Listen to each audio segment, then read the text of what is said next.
Closed doors, I'm a fool for your love. Halo sahabat aquaculture, jumpa lagi dengan channel Hadi Aquaculture. Kalau kemarin saya sempat menyampaikan video tentang tambak yang mengalami musibah jebol dikarenakan curah hujan yang cukup tinggi, di samping juga karena faktor angin yang cukup kencang, angin baratan.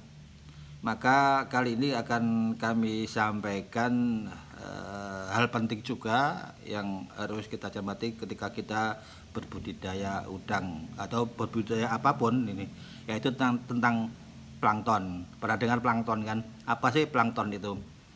Ini dari literasi yang saya ambil, ada plankton itu merupakan sekelompok biota akuatik baik berupa tumbuhan maupun hewan yang hidup melayang maupun terapung secara pasif di permukaan perairan. Plankton dikategorikan menjadi dua, yaitu fitoplankton dan zooplankton. Nah, fitoplankton sendiri adalah tumbuhan air yang merupakan produsen primer di perairan yang selain menjadi penghasil oksigen juga menjadi makanan dari zooplankton. Nah, distribusi plankton ini juga disebut sebagai penentu kesuburan suatu perairan. Jadi kalau suatu perairan yang akan subur apabila planktonnya cukup tersedia, berarti baik itu fitoplankton maupun zooplankton. Yang saya sampaikan di sini adalah kita maintenance kestabilan, itu kestabilan secara kuantiti maupun jenis plankton di perairan ini yang perlu kita adakan manajemen atau controlling, di mana terlalu banyak plankton yang tumbuh di sana, juga jenis plankton yang tumbuh di kolam ini kita juga akan berdampak kurang baik terhadap udang kita. Plankton ini pada dasarnya juga bisa mati. Plankton yang ada di tambak kita itu bisa mati. Di antaranya yang bisa menyebabkan matinya plankton yaitu kapur. Penggunaan kapur yang berlebihan akan berakibat juga terhadap matinya plankton, karena kapur ini bisa bersifat disinfektan untuk plankton, di mana reaksi kapur dalam air ini dapat mengikat karbon dioksida yang menghasilkan CaCO3. Inilah yang bisa membuat plankton mati. Selain kapur, ada juga molase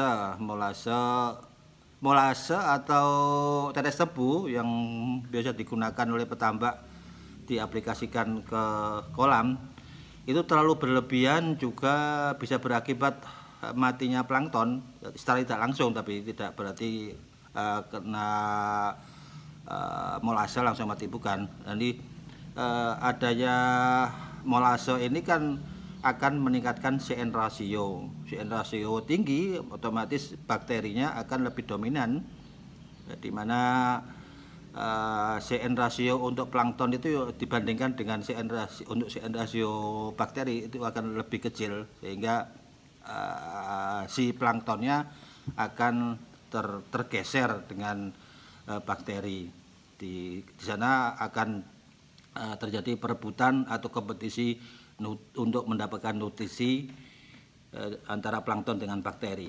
Jadi pemberian molase yang cukup berlebihan juga akan berakibat kepada matinya plankton.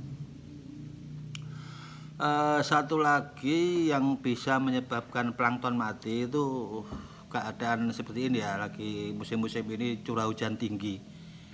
Curah hujan tinggi ini air hujan kan pH-nya di antara 8,5, bahkan pernah ada teman kami yang sempat coba pH air hujan itu pH-nya 8,5.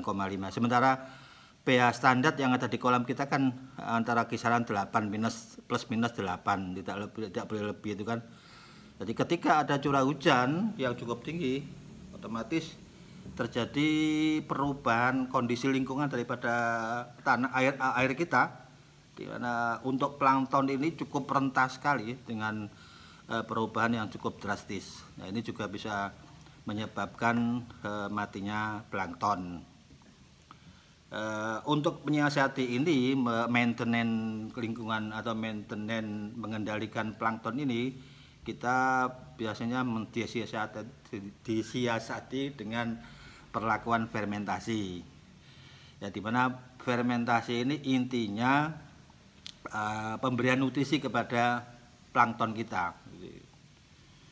Dan frekuensi pelakuan fermentasi ini pun tidak sama antara satu lokasi dengan lokasi tambak yang lainnya. Soalnya ada satu lokasi itu yang cukup gampang sekali ketika kita untuk membuat plankton. Ada juga suatu lokasi yang cukup sulit sekali menumbuhkan plankton di kolam kita. Saya pernah mengalami sampai 2 minggu itu perlakuan, bahkan 3 hari sekali kita fermentasi masih belum jadi juga. Sampai udang cukup besar itu kelihatan. Jadi di kolam kita tuh kayak melihat akuarium gitu. Tapi ya jalan waktu itu jalan coba perlahan-perlahan, akhirnya di DOC 20 hari mungkin baru agak mulai tumbuh planktonnya itu. Karena sudah ada nutrisi dari pakan itu mungkin, sehingga mungkin nutrisi yang kita suplai itu biar juga kurang maksimal atau enggak jadi, sehingga plankton tidak tumbuh. Bahkan itu pada DOC 15 sampai 20 hari lah mungkin baru muncul plankton di kolam kita. Di konteks fermentasi inilah akhir-akhir ini ada 2 SOP yang sebetulnya sih nggak beda, cuman kadang kita aja yang tidak bisa menyikapi. Ada satu SOP yang mementingkan di udangnya, jadi kita konsen ke udangnya, jadi lingkungan otomatis mengikuti. Ada juga yang kita itu piara udang sama dengan piara air, piara plankton gitu. Karena apapun untuk udang itu kan cukup kita beri feeding saja sudah cukup, sementara lingkungan kan kita perlu maintenance. Itulah yang dibilang orang konsen ke lingkungannya. Kemudian SOP yang lain kita itu piara udang bukan piara air. Ya itu karena emang udang itu kita kasih makan, tapi di sini bedanya ketika yang seperti itu yang SOP lebih konsen ke udang itu pakan sebelum ditebar difermentasi dulu. Jadi difermentasi tujuannya kita memberi pakan kepada nutrisi kepada udang, sekaligus juga nutrisi kepada lingkungan udang di perairan kita, yaitu nutrisi dari pakan itulah yang akan dimanfaatkan oleh plankton itu.